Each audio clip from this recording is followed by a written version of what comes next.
Konnichiwa, minasan, Marin desu. Konnichiwa, minasan, Greg Tera desu. Hi, I hope everyone's good. I'm Mark Marin. And I'm Greg Taylor. And we've come back for another Musings in Japan. I hope you're amused.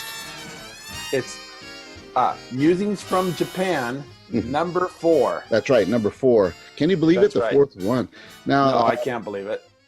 Before we get started, I kind of roped Greg into trying to do this with me in the first place. And as we've been talking about sharing our experiences here in Japan and trying to, maybe, with our friends and explain a little bit what's happening here and how we're feeling. But this, right now around the world, there's a lot of crap going on, protests and tension and I was hoping Greg and I could really solve the world's issues here of racism and segregation and the lack of respect that people have for each other. And I think it's a little beyond our it's beyond our means. I think so. It's beyond my, that's for sure. So what we're going to do, we're going to just talk about stuff that's going on here and some of the things COVID has done to us here in Japan and how it's restricted some of the things that we possibly could do or would want to do, as well as maybe share a little bit of things that are happening now. And I guess we have to keep it that way. This is Musings from Japan. So first of all, number four. First of all, Greg, explain your background. Last week you were in an airport. Where are you now? And actually that airport scene was taken from, I believe, an American airport about 1 or 2 months ago. And I wasn't there. And I think it was a picture that my brother was sent by a friend of his who was a flight attendant. And they were just showing my brother how empty the airport was because of no one traveling.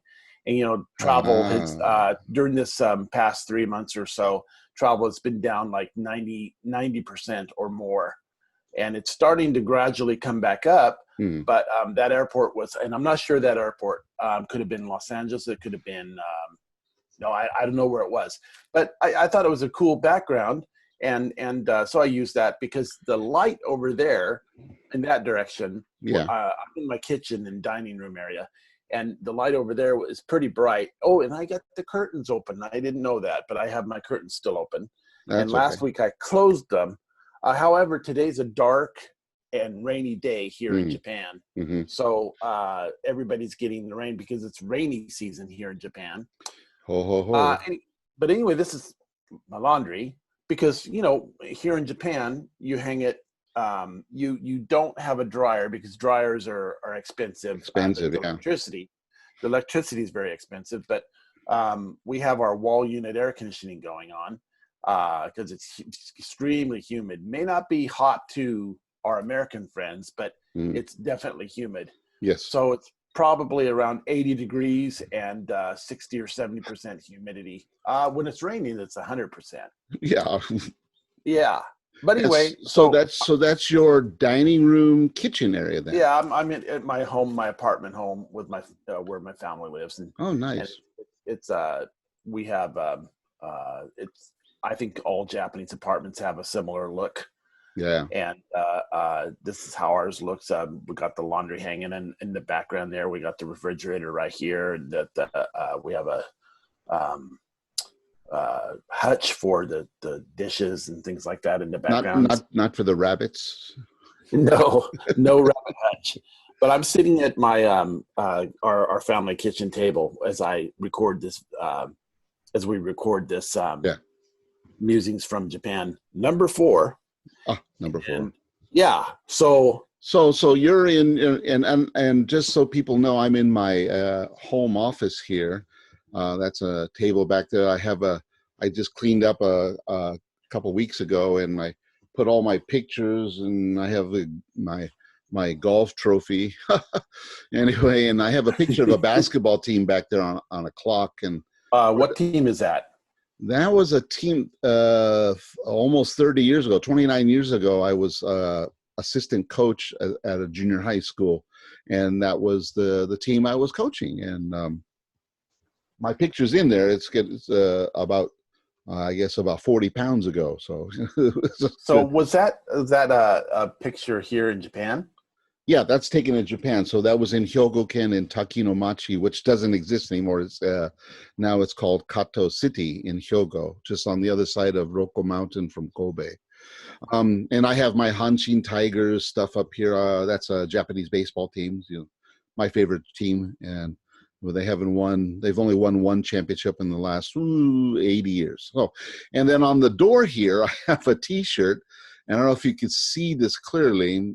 Maybe later you can expand your screen, but that's Donald Trump and Kim Jong-un. They had a summit that was in Hanoi in Vietnam. So my younger son Ty was doing some kind of NGO or NPO work in Hanoi, and as a souvenir, what we call omiyage in Japanese, he brought me back this T-shirt. So I don't wear it; I just keep it there because it's so funny. So I you can didn't see. interrupt you, but it's ironic because at this very second on my computer screen, I notice about Kim Jong Un, his sister Kim Jong Un. came across. Let me see what it says. It says Oh, Kim Jong Un's sister threatens South Korea, promises a tragic scene at liaison office over this. What all she's talking about is basically she's posturing and positioning herself, because if her brother dies, and recently a month ago or so, a couple of months, he had some sort of health issue. Nobody knows what it is. There's lots of rumors, but really we won't know. But if he dies, she takes over because Kim Jong-un is not married and has no children. So she is the next in line in power in North Korea. So she's kind of posturing right now to prove that she is worthy to take over for her if her brother succumbs to his Well, illness. nobody knows what that mystery, what would happen. I think it was in April. I heard everything from he was just drunk to he had a heart surgery. So I mean, anywhere in between there. So Well, anyway, but talking about, let's stay with the travel. You started with that. Travel, as everyone knows, because of the pandemic and the COVID, has been very much restricted. And here in Japan, for a long time, we couldn't travel between the prefectures, between the states. The Shinkansen, especially during the busiest travel time in Japan, which is the Golden Week, Shinkansens were running at 99% empty. empty. That's right. I heard that. I think I might have mentioned it, but there's one yeah. Shinkansen that there was a story about it because it left the station somewhere with no passengers. Yeah. And anyway, but now currently, and especially since Tokyo now has gone to a level 3, we can talk about how each city is managing. But now, freedom to travel between the prefectures is okay. From June 19th, in all throughout Japan, everything will be open. So airlines will start to fly again, domestically here in Japan. So it will be possible. The buses have been running and the Shinkansens and trains have always continued to run, but now you can go between prefectures and cities. I had some friends who went to the protest march that was the Black Lives Matter protest march last week in Osaka. They went from Niigata, so they left by bus from Niigata to Tokyo and then took a bus from Tokyo to Osaka. So you can now travel. And after June 19, now we're going to fly. So now I could go fly to see you, Greg.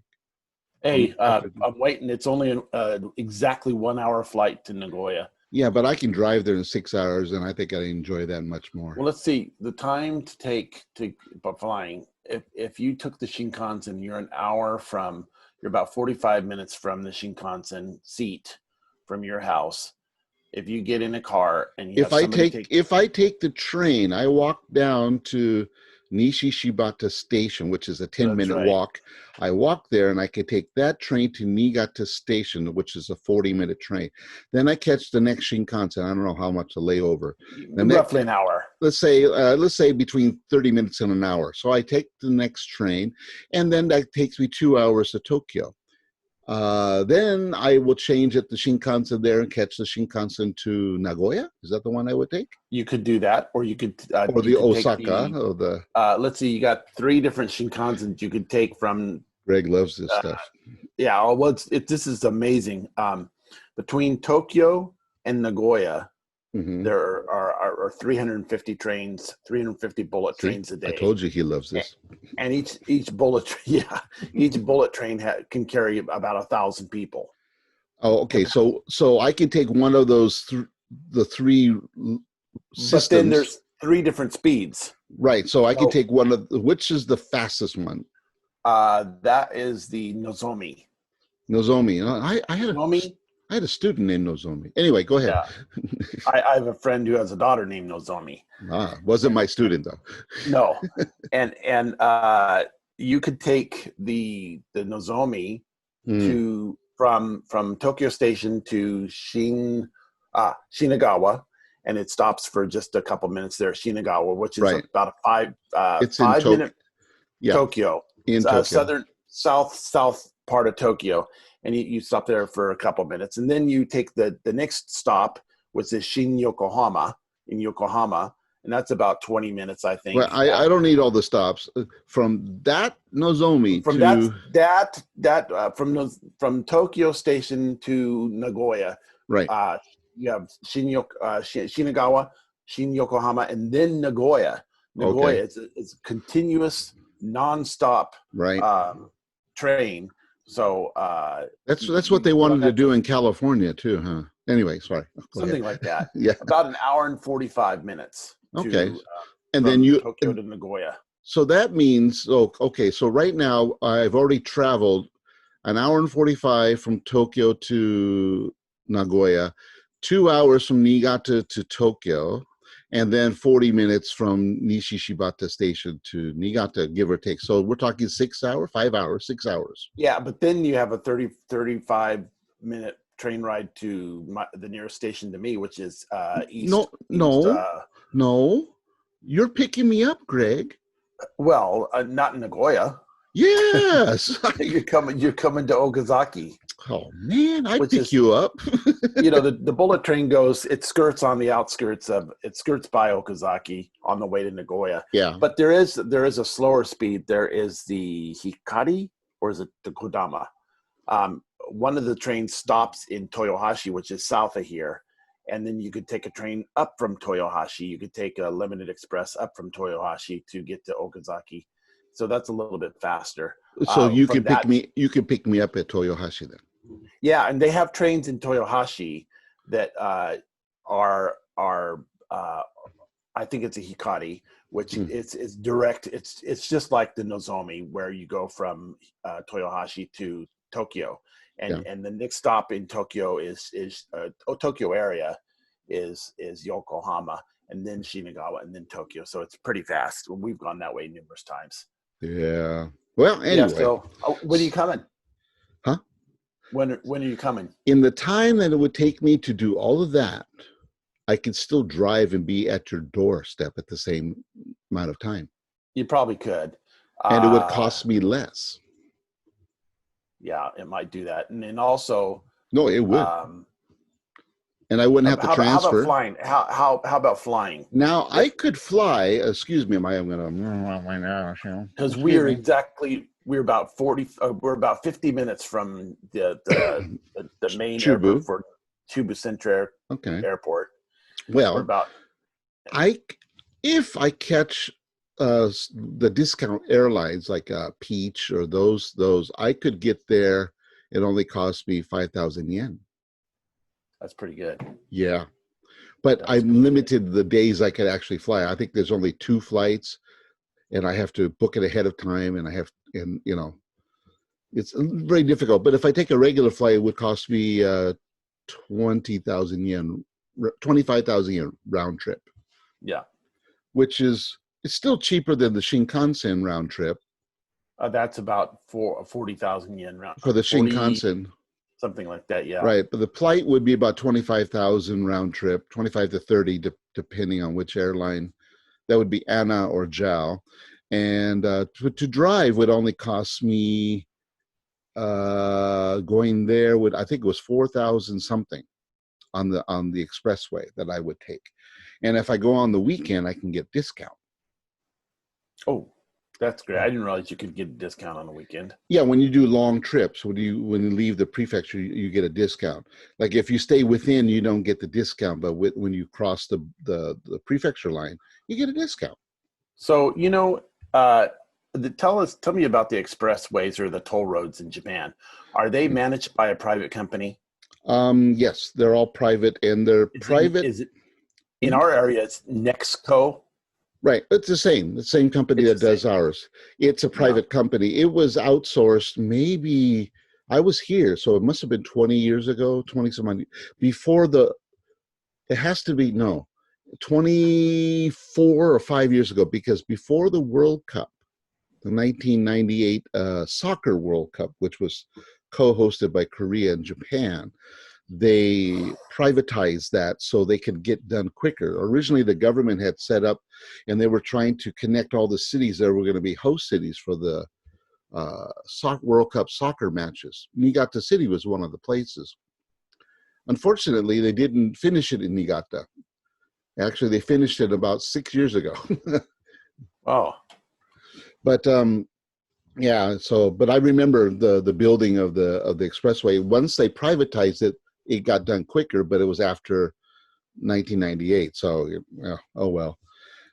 Anyway, but yeah, actually traveling within the country now is going to be easier after the COVID, and I've noticed because I'm driving to work.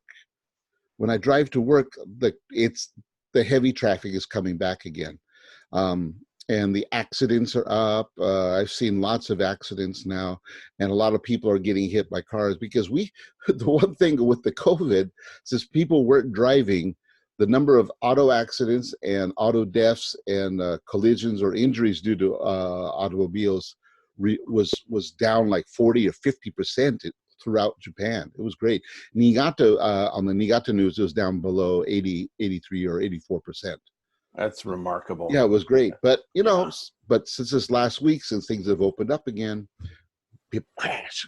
Well, speaking of opening up, Ooh. yesterday my wife and I'm going to try to find it here. I'd like to show everybody. Um, Oh, I know what this we is. Yeah.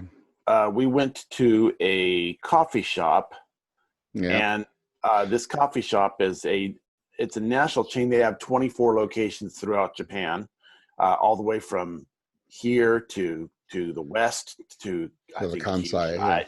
Yeah. Yeah. And then to the north, I think they just opened one in Hokkaido, on the island of Hokkaido. But this is let me show you the this is a design. You It's should hard learn to how to see. share on Zoom, Greg. Well, I don't know how to do that yet, but we'll figure it out. Yeah. So I can't see it. So you got to turn it down. All you do is get a glare. So, but it's okay. You can't share it because you have to open it up. I have to teach Greg. I'm sorry, everyone. I have to teach Greg how to use Zoom properly. Oh, So, well, there you so, go. anyway, in the future. So, but yeah, actually, if when we post this musings on the Facebook, Greg could share the pictures. That would be good. Share it in there, and people can check out Yeah. the restaurant. Well, I'll So, do that then. So but tell anyway, me, yeah. So what I want to know now, in your area, you had, as we reported in musings number 1 or 2, you have more deaths than we do and more cases of the coronavirus. So what about the social distancing? Tell me, how did the restaurant accommodate all of you? well, I would say, to be honest, it was just a little bit different in this case. And we went Mm-hmm. to this coffee shop, and it was a large coffee shop. It looked like you could use most of the tables. They didn't have partitioning between the tables like another restaurant we went to, a Chinese restaurant we went to, Osho, Gyoza no Osho, Mm-hmm. the Chinese gyoza restaurant. But that restaurant had partitions between the tables, and I think they do that also in America, from what I understand. They didn't have the partitions. They had somebody, the host to the restaurant at the front of the front door. He sprayed our hands with rubbing alcohol, or the alcohol. He sprayed our hands, and then so that was different. But other than that, people were sitting. Didn't look like they have any tables closed down that I could see. Doesn't mean that didn't happen, or maybe they took out the tables and they just that was. It could have been, but you know how these cafes are. They're usually very tight, and you're like bumping into people. Were you bumping into other people? No, but Musashi no Mori,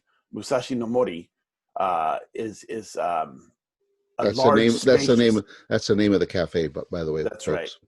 right, and it's a very spacious, open, feeling kind of restaurant. It's very relaxing. Yeah. So to me, I think they took out a lot of tables is what they did to accommodate, because I was mentioning that because here in Niigata, well, two things. One, last Sunday, I met a friend of mine, a drummer here, George Edwards. Greg knows.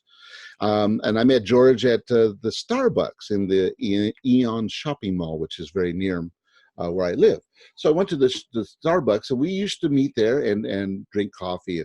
I like that Starbucks location. Yeah. But what they did was to social distance. They have these round tables, and they had a lot of them placed everywhere so people can get in pairs everywhere. Well, they eliminated half of them. They took them away.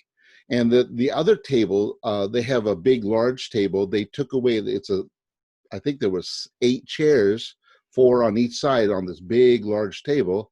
Now there was only 4 chairs, 2 on each side. So they eliminated the space that you could actually sit. So they social distanced by eliminating tables and chairs. So they set up the tables so that everyone was spaced. So George and I could sit there and have our coffee and talk and do things, Everyone wearing masks for you, Greg? Everywhere, right? I think 99.9% of the people wear masks all the time now. All the time, right? Yeah. Yeah, and it's a good thing. The Starbucks is the same with me. The nearest Starbucks to my house is the same way. I haven't been there in a month, but when I was there before they closed down the second time, or before we had we were out of school for a time from the beginning of March, beginning of February, beginning of March, all the way through the end of the month. And then students went back to school, and then they closed it down again about the 12th or 13th of April, somewhere around that time. And then we just are opening up now on the 1st of June.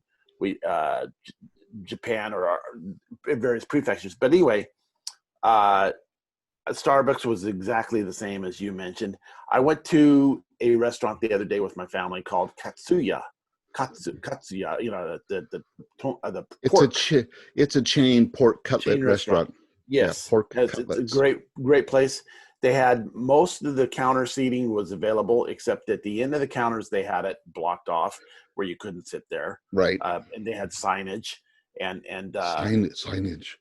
Yeah, signage. Then the supermarkets had, they have the social distancing, the footprints, and where you have to stay 2 meters, almost 2 meters apart. Well, here it's 2 meters. 2 meters. Yeah. In the States, they say 6 feet, which is 1.82 meters here, but who cares? 2 meters. But I gotta say, from what I understand, I think we in Japan thought things were really different, but compared to what America experienced with the restrictions, it was very mild, I would think. But except for the being out of school, in terms of things closing down. Again, and in America, we can't make a blanket statement. And I want to make sure Japan's an island. We're smaller than the state of California, so it's easier to manage that than it is the United States, where you have. That's certainly true. So some areas where nobody's wearing masks, in some places they were open all the time, and some places they were restricted. So it's all very. I don't want to compare to America because America has its own issues, I want to focus on Japan. But it's Well, interesting because what you're going through here, I said wearing masks. You said 99%. Here, I would say maybe 60%. are wearing masks. Yeah, not everyone's wearing masks. I'm in the office and I get hot. I take off the mask and I talk. People are doing the same thing. We cleaned out, but we have our social distance offices and set up. But we just had students come to our school on Friday, and I had them social distance in the classroom. But I couldn't understand them with the mask. I said, please take off your mask, and then okay, take off the mask, and they talk. They go back outside, they put it back on. No problem. The restaurant I went to, Ty, my younger son, he works at the school with me. We went to lunch together on it was a Thursday, I guess. No, Friday. And then we went to a Japanese restaurant. They were selling the bento lunches outside. We were The looking lunch at boxes, that. yeah. Yeah, but they said, but in the restaurant you go upstairs and they had a different menu. So I said, heck, let's go inside. They had everything social distance. All they did was eliminate a couple tables in every cubicle area. But I sat right across from my son, and not even 2 meters, there's another old guy, and behind me was another, I'm just at another table. So instead of having 1, 2, 3, 4, 5 tables in this box, they had 3. But the space is still the space, and we weren't 2 meters apart, but it was just spacious. So, and nobody's wearing a mask. Our food server, she wore a mask when we checked in and when we cashed out, but serving us, she didn't wear a mask. She served our food without a mask. Interesting. Yeah. Yeah, But you see, don't typically see Niigata, that here in Aichi. but see where we're at, like Aichi, the last 3 days has had 4 or 5 cases still of coronavirus in Aichi. Yeah, We haven't had a case here in almost 2 months now. yeah, So that's amazing. we're on this side of Japan, we're completely clear. So people here, I would say 2/3 are still following the procedures, but there's another third of us, me too, I guess, that are just, we take care. I wash my hands. I have my mask, and I wear them. These are the Abe masks. Yeah, we have our Abe mask finally. So from the government issued mask. 2 per every household. So we got 2. We have 4 in our household, but we had 2 masks. There's 3 in your pack. Is there 3? Mine says Mitsun. I think mine's 2. I don't know. But these are the government issued masks. They talked about these about a month or 2 ago. Actually, your package. There's 3. Yeah, your package looks completely different than mine. This is the back of my package. Yeah, this is the back of my package. Oh, it's different. And interesting. Interesting. Yours has more instructions on how to use it. Mine. And it says to everyone. These masks. It says yes. Minasama. Hey. Yeah, so everybody got these masks, and in Japan, every single household was issued these masks, and I think they're probably arriving now if they haven't arrived already. But it took quite a long time for everybody to get these masks. Now I can tell you now. Some people here in Niigata got these masks 2 or 3 weeks before me, but I got my money, and those other people don't have the money yet. Are you talking about the stimulus money for Japan? Yep. Yeah, we don't have our money yet. I got my money, paid for my heart attack. Yeah. And we're glad you're here, Mark. We're really glad. And just in case some of you don't know, or I had a heart attack on May 11th. I went to school. I was teaching, and the night before I was feeling kind of but I didn't know what it was. I was just trying to fight through it, or as we say in Japanese, I was trying to gaman. Anyway, so the next day I woke up Monday, May 11th in the morning. I felt okay, so I went to school. And I got to school and I started teaching, and it was online. I was like, I didn't feel good again. And then I was like kind of up and down at school. I was, and I was trying to get out of the office, try to leave early, because we're supposed to social distance and not go home at the same time, and people were asking me, bothering me, Mark, can you do this? Mark, please, Mark. Oh, before you go, can you? And I was getting flames coming out of my head. But my son Ty was there, and he noticed that my face was rather flush. I kind of looked like Greg, your head, kind of like Yeah. he's got the shine from the lamp, but I Yeah. was kind of pale and I was sweaty, and I had a pain in my chest. It felt like, like somebody put a sledgehammer and hit me there and was still pushing it in my chest. Anyway, so I went home. And when I got home, I just like kind of rested. Actually, I was resting here in this chair, and I kind of like, then the pressure went away a little bit, and I was like, okay, I think I'll eat something now. So I went to eat, couldn't eat, not at all. And I said, well, I better go to the doctor. So anyway, so I went to the hospital, got checked, and I checked in and did the paperwork, and they kept asking me, how's the pain? I said, well, pretty bad, And I was very calm. And then eventually, basically, after visiting 2 hospitals, talking to 4 different doctors and 3 different nurses, they said, the heart cardio specialist said, you're having a myocardial episode. So you're having a heart attack. So we're going to take you into this room. If you're okay, he asked if it's okay, we'll take you into this room, into the operating room, and we'll put a stent, go through the arm and put a stent in there. And boom, they did. They stripped me right there. They threw a towel on my privates and wheeled me into the room, Wow. went upstairs to the 4th floor. They taped my body into this machine so I would be immobilized so I don't move during the procedure. They put a stamp, poof, and pressure went away. I felt good, great, So I spent a few days in the hospital. And actually, we went on Monday, checked out on Friday. So it was kind of a nice holiday. I've been losing weight, and I've been doing training since then, and I'm on medication. And I'm down, Greg, I should tell you today, I sent you my walk-in report this morning. So I'm down since that visit in pounds. How many pounds? I guess I've lost about 18 pounds Fantastic, Mark. since Congratulations. that day. Thank you very much. Yeah. And my BMI, my body mass index, is down to 30% on Yeah. average, which was too high. So I got to get down to 25 or less. Do you think So, you can do it? oh yeah, I'm going to do it. No problem. I'm just going to keep walking. And I've been doing weights and I've been walking. I send Greg my report so he sees it. And, I'm walking, average is about 12-minute kilometers. So 1 kilometer in 12 minutes walk. That's what I'm doing. And I'm out there. Well, I'm walking, but I walk at, 5 o'clock in the morning. So I wake up around 4:15, 4:30, which is sunrise here around that time. So I get up, sunrise, I get up and I go walking. Anyway, but since that time, I've been trying to lead a healthier life. I'm trying to have less stress. I'm not working so hard. Any chance I have to telework, I do, which means I work from home.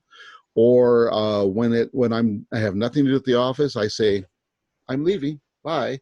And I don't have to take a holiday because we're supposed to.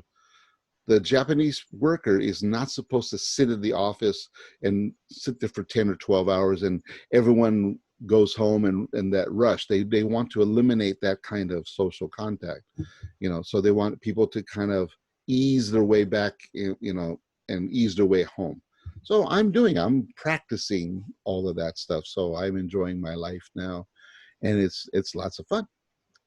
And that's fantastic, Mark. I got my stimulus check from the government, or my money into my account, and that stimulus money that I got paid for my heart attack, the hospital stay, the food, everything.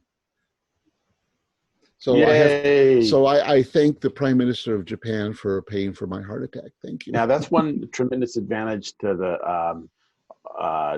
the Japanese medical system, I think. Yes, because the medical system here and the insurance that I have been paying into for the last 30 years pays off. I mean, there's a cap. Basically, for these large procedures like this, they're capped at, I guess it would 100,000 yen. I will never pay more than 100,000 yen, period. And Greg, since you're on the system now, you'll never pay more than 100,000 yen for anything. which 100,000 yen, if you're a person watching from Europe or America in US dollars, how much is 100,000 yen? Gosh, $900, $950. So, in other words, so if I go to the hospital and it's 50,000 US dollars, I'll never have to pay more than 1,000. You'll never pay more than $950. Yeah, that's really great. As long as you pay into the insurance system and you maintain Which good is standing. required by law. You have no choice here. So this is what I guess in America you would call the single payer system. Yeah. But there are disadvantages to that single payer system. But it depends. See, now it depends on the kind of person you are. So like for me, I'm not a hypochondriac. I hate hospitals or doctors. I don't go to any medical facility if I have to. If I feel bad, I try to take care of it myself. Even when I had this stupid heart attack, I said, well, I'll try to sleep it off, you know. Yeah. But once I know, I go in and get it taken care of and get out. I've had a knee operation in this country, and the problem is if you expect a knee operation, you probably have arthroscopic surgery or that kind of thing in the States. Well, they didn't do that here. They used a little older methods, which are cheaper, so they, I always kid with Greg, I told they did my knee operation with a spoon, but it's not true. But it's just basically I spend a few days in the hospital instead of having outpatient kind of surgery. There's little things like that are different. Medication here, though, is a lot cheaper than it is in the States. I saw today online where one patient in Washington who got COVID, he was 70 years old, it was finally released, that he was like almost 3 months in the hospital. The bill came to $1.2 million, but he pays zero because the government has this bailout money for hospitals. So he pays nothing, which is great. But 25% of that bill was medication. It's like, wow. Amazing. I mean, yeah. I have to buy medicine I have to maintain for my heart, of course. But again, I pay very little. I mean, I get 6 months supply and I paid 1,000 yen. I paid a little over $10 for 6 months worth of medication. I mean, that's nothing. So the insurance helps, and it's been nice, and but if you expect like the best quality care, or you expect to see your doctor, we don't have your doctor here. That's the big difference, I think. Yeah. You go to a hospital or to a clinic, you might choose the doctor in that clinic and try to make an appointment with them, but they are not your doctor. You're just choosing to see that person, but sometimes you can't. If something happens, you can't see him, I have to see somebody else. That's how it is here. First come, first serve. And so, when you Mark, and I mean, one more thing, it's funny because I have to go see a follow up. You make an appointment here. Let's say when I did my first heart checkup, I had to go make an appointment at the hospital. So I make an appointment. So yeah, it's at 10 o'clock. All right, great. So I have to show up early. So I showed up at 9:45 and I went and did my paperwork and checked in. They gave me a little number. Like you pull the tab down. I got my little number. I don't know if you've seen that Mr. Bean bit that he does with his number. Anyway, sorry. Check it out. I did. Yeah. Mr. Bean in the hospital. It's the same thing. You get a number. Yeah. My appointment's at 10, so I'm there at 10, but there might be 50 people who have an appointment at 10. Yeah. And then in the hospital, there's like four rooms, 4 different doctors in 4 different rooms. And so you're looking at the room. Where does the number, number two is room number 3. I go to, okay. You see your number pop up, and then you go see the doctor. They check your thing and you're out in 30 seconds, but you might have to wait there an hour or 2 or 3. Doesn't matter because it's first come, first serve. Even though you have 20, 40, 50, 100 people have a 10 o'clock appointment, doesn't matter. You got your number. That's what you go in. Anyway, sorry, Greg. I've been hogging the time. Well, I was just going to say, I got family coming in the door. Yay! Yeah. So Familia, la I got familia. to wrap it up. I think we've been on here for a little while now. About 30, 40 minutes. So yeah, what I want to say for everybody though, our life here in Japan, under the pandemic and the COVID and everything has been kind of rough, but it's kind of nice coming out of it now because people are so self-conscious about everybody, right? Have you noticed that, Greg? Everyone's Yes. careful, everything's Very careful. clean, Lots of everything is cleaning at so. work, lots of sanitizing at work, and all this. Yes. Yeah. Yeah, it's And kind of. I have no problem wearing a mask. It's a Yeah. good thing. If I can help somebody else from getting sick, then I'll wear a mask. Well, what I do, I have a mask in the car. I have a mask on my desk. I have a mask in my bag. I have another pack of masks. So everywhere I go that I need to go has a mask. So Unfortunately, after about a 2-month shortage of masks, a severe shortage of masks, they're back. Yeah. no problem. So everyone, ladies and gentlemen, thank you for watching us again. Yeah. Thank you so much to everyone.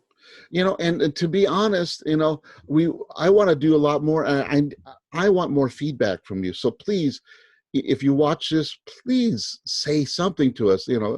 Comments like, it's like, if you want to know what the crap is on my desk back here, I'll let you know. If I'll you want ask you to, that. if you want to know how Greg fits into those black shorts that are hanging on his laundry, go ahead, ask. We will answer, right, Greg? That's right. Okay. Anyway, And yeah. Go ahead, Greg. That's it. I was just saying, have a great, whatever you do. Yeah, whatever you do. Yeah, and so thank you for watching our musings from Japan. Yep. See you, folks. See you, folks. Bye. Bye.